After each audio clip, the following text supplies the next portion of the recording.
राष्ट्रपति Putin Ukraine के साथ जंग शुरू होने के बाद से पहली बार भारत के दौरे पर आएंगे। जल्दी पुतिन के भारत दौरे की तारीख का ऐलान किया जाएगा। क्रेमलिन के प्रवक्ता दिमित्री पेस्कोव ने कहा कि पीएम मोदी की रूस की 2 यात्राओं के बाद अब जल्द राष्ट्रपति पुतिन भारत के आधिकारिक दौरे पर जाएंगे। लेकिन जो सबसे इम्पोर्टेंट चीज है वो ये है कि पुतिन एंड मोदी साहब की मुलाकात से क्या निकलता है।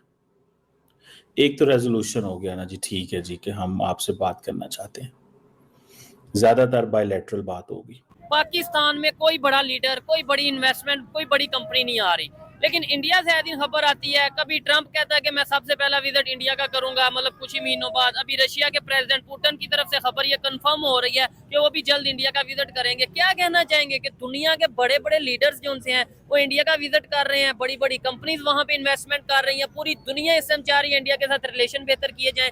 जबकि हमारे इधर देखा जाए तो एक चैंपियन ट्रॉफी होनी हो तो रोला डाल जाता है कि होगी या नहीं होगी, यहाँ पे टीम्स आएंगी या नहीं आएंगी। क्या वजह है ऐसी पाकिस्तान? तो उनकी इकॉनमी इतनी स्ट्रांग है और इतनी पावरफुल इकॉनमी है और रशिया से उनके तल्लुकात आज के नहीं है, ये जब से इंडिया और पाकिस्तान बने हैं ये तल्लुकात उनके तब से हैं। इंडिया इस वक्त खुद एक ऐसी पावरफुल ताकत बन चुकी है जो अमेरिका का मुकाबला भी कर सकती है, ठीक है, चाइना का मुकाबला भी कर सकती है। इतनी तरक्की कर चुके हैं कि पहला वो मुल्क इंडिया ही है चंद्रयान 3 जिस साइड पे उतरा था नॉर्थ एरिया में, उस साइड पे अभी तक अमेरिका जैसा या चाइना जैसा भी अपना कोई सारा लॉन्च नहीं कर सका। ठीक है, बता दिया कि टेक्नोलॉजी में हम अमेरिका के भी बाप हैं। बेसिकली इंडिया और रशिया जो हैं ये अपना एक 2+2 भी शुरू कर रहे हैं। बेसिकली उसकी भी ये आगाज होना है जिसमें रशिया के डिफेंस मिनिस्टर और फॉरेन मिनिस्टर जो हैं वो इंडिया के फॉरेन मिनिस्टर डिफेंस मिनिस्टर से एक स्ट्रेटेजिक डायलॉग की नई बुनियाद रखेंगे। गो कि इंडिया और रशिया के स्ट्रेटेजिक डायलॉग ऑलरेडी मौजूद है। अब देखना ये है कि ये जो विजिट है ये बड़ा इंपॉर्टेंट है क्योंकि ये विजिट हुआ है S-400 की परचेज के बाद। मुझे ऐसे लग रहा है कि जैसे इंडिया रशियन जो हैं वो जब भी किसी के साथ डायलॉग करते हैं या इंगेज करते हैं वो अब बड़ा सोच समझ के करते हैं। इंडिया इस चीज़ की कभी परवाह नहीं करता क्योंकि वो एक बहुत पावरफुल इकॉनमी है। यूरोप ने हमेशा उनकी इस चीज़ से मुखालफत तो की है लेकिन खुल के उनके खिलाफ कुछ कर नहीं पाया। पहले जब यूक्रेन वार हुई तो हमें उन्होंने ऑयल इंपोर्ट करने से मना कर दिया, हमने उनकी बात यूरोप की मान ली, एब्सोल्युटली नॉट इन प्रैक्टिकल हमने कह दिया।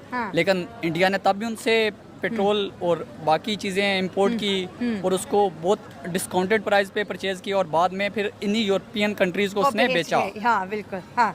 तो इंडिया तो इस चीज़ की परवाह नहीं करता क्योंकि उसकी 2 रीजंस है। एक तो उनकी इकॉनमी इतनी स्ट्रांग है और इतनी पावरफुल इकॉनमी है और दूसरी वो ट्रू डेमोक्रेसी है। ऐसा नहीं है कि उन मोदी के मैंडेट पे कोई क्वेश्चन नहीं कर सकता इंडिया में।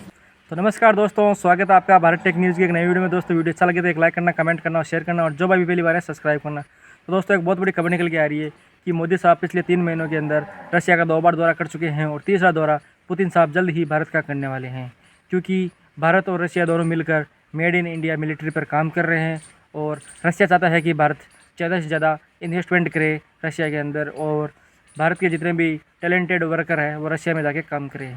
तो ये चीज़ देखकर पाकिस्तान और चीन के अंदर भूचाल सी मच गया है और पाकिस्तान और चीन की रातों की नींद उड़ गई है क्योंकि पाकिस्तान और चाइना भारत की तरक्की से हमेशा के लिए परेशान है। उन्होंने कभी अपनी स्टेट को स्विंग स्टेट नहीं बनाया, वो शुरू से ही रशिया के साथ खड़े हैं। हमारी तरह नहीं है कभी एक प्राइम मिनिस्टर रशिया जा रहा है कह रहा है कि हम रशिया से तल्लुकात बनाएंगे, दूसरा आता है कहता है नहीं जी हम यूएसए से तल्लुकात बनाएंगे।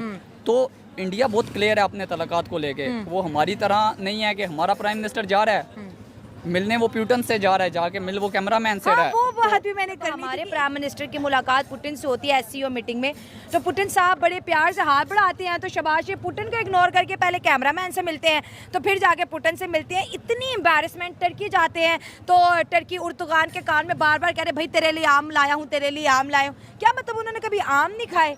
क्या क्या क्या बिहेवियर है ये? तो चलो प्राइम मिनिस्टर तो नालायक है ही है, ये तो फॉरेन ऑफिस वाले लोगों का काम है। प्रोटोकॉल उसको फॉरेन प्रोटोकॉल सिखाए कि भाई आप प्यूटन से मिलने आए हुए हो, कैमरामैन से नहीं मिलने आए हुए। पर आम तो हम वैसे भी उसको भिजवा सकते हैं। प्राइम मिनिस्टर इसके लिए थोड़ी है कि पूरा जहाज लेके जाए कि उसको प्राइम मिनिस्टर ऑफ टर्की को आम देने जाए। भाई आप कोई ट्रेड उनसे एग्रीमेंट करें, बोले मैं ये इन्वेस्टमेंट अपॉर्चुनिटीज लेके आया हूँ, आम थोड़ी लेके जाता है प्राइम मिनिस्टर। ये तो लोगों के घर Insult मिलने है। जाए तो वो लेके जाता है, ये प्राइम मिनिस्टर का काम थोड़ी है। घर का पुटिन ने अपना विजिट करवाया और बताया कि मेरे घर में मेरी ये चीज़ें मेरी पसंदीदा है। ये चीज़ें और सोशल मीडिया पे बड़ी वायरल हो रही है। इंडिया के प्राइम मिनिस्टर की इतनी इंपॉर्टेंट, और हमारे प्राइम मिनिस्टर अगर कहीं चले जाए तो आधी कंट्रोवर्सी तो उनके खुद की वजह से होती है और इतनी इंपॉर्टेंस भी नहीं मिलती और मीटिंग्स में इग्नोर होते हुए नज़र आ रहे होते हैं। उसकी वजह ये है ना कि इंडिया कुछ लोग कुछ दो की पॉलिसी पे काम करता है, वो इन्वेस्टमेंट कुछ दो और अपॉर्चुनिटीज कुछ लेके लो, जाता हाँ। है। हमारे वाले कशकोल लेके जाएंगे तो वो उसमें बीक डाल के वापस भेज देंगे। हाँ। अब बेकारी हमारे घर आएगा तो हम तो उसको गेट से ही वापस भेज देंगे ना। कोई मेहमान आएगा तो उसको घर में लेके जाते हैं। मोदी साहब उनके मेहमान थे, हमारे वाला उनका बेकारी बन के गया था तो उन्होंने वहाँ गेट पे भीख डाली इसके कशकोल में और इकोनॉमिकली आप बेहतर नहीं होंगे तो दुनिया में आपकी रिस्पेक्ट नहीं होगी। ठीक है, पाकिस्तान आज जिस नहज पे खड़ा है, जहाँ हम स्टैंड कर रहे हैं, तो दुनिया हमारी रिस्पेक्ट नहीं करेगी। ठीक है। वो चाहे शहबाज शरीफ हो या उसकी जगह पे हमारा कोई भी प्रेसिडेंट या प्राइम मिनिस्टर मौजूद। इसलिए हमें माशी तौर पर अपनी पॉलिसीज़ को नज़रसानी करनी पड़ेगी और इसी अगर हम माशी तौर पर मजबूत हो जाएंगे, डेमोक्रेसी जो जिसको रियल डेमोक्रेसी कहते हैं, अब इंडिया को देख लें, वो दुनिया की सबसे बड़ी जमहूरियत है। ऑलमोस्ट 1 अरब 40 करोड़ उसकी आबादी है और 99% जो लोग हैं ना, उन्होंने कभी ये सवाल नहीं उठाया कि हमारे मुल्क में जो है वो करप्शन हुई है। और हमारी जो 25 करोड़ आबादी के अंदर भी 80% लोगों का यही दावा होता है कि करप्शन हुई है। तो और हमें होती भी है। और होती भी है बिल्कुल। और हमें ये करना पड़ेगा कि हमें सबसे पहले माशी तौर पर मजबूत होना पड़ेगा, अखलाकी तौर पर हमें हमारी कौम को मजबूत होना पड़ेगा। रिसेंटली पता चला कि शायद वो आएंगे, लेकिन वो ना आए और उन्होंने अपने फॉरेन मिनिस्टर को भेज दिया। वो कहते हैं, रशियन प्रेसिडेंट कहते हैं कि हम पाकिस्तान कोई फोटोशूट के लिए तुम्हें आना नहीं है, कोई है काम तो बताएं हमें। ठीक है, सो ये जो चीज है वो भारत को तो वो S-400 और बहुत सारी लिस्ट उनकी ओपन है, तो वो करेंगे भी। रिसेंटली अगर आपको याद है, पता है कि रूस चीन, बल्कि आज ही रूस चीन और भारत का एक इजलास भी हुआ अफगानिस्तान के हवाले से। अच्छा, मजे की बात है कि अगर इंडियंस ने जो नेशनल सिक्योरिटी एडवाइजर्स का इजलास बुलाया खित्ते के, तो चाइना वहां नहीं गया और कहा कि हम मसरूफ हैं। लेकिन जब रूस चीन और भारत ने ये कल आई थिंक फ्राइडे वाले दिन ये अफगानिस्तान के मामले पे एक सूरत हाल पे बात की है, ड्रग्स के हवाले से और ह्यूमैनिटेरियन क्राइसिस के हवाले से, और एक उन्होंने मेरा ख्याल है एक जॉइंट कम्युनिके भी रिलीज किया है। तो ये जो चीजें हैं, चाइनीज इंडियंस के साथ कोऑपरेट कर रहे हैं, रशियंस इंडियंस के साथ कोऑपरेट कर रहे हैं।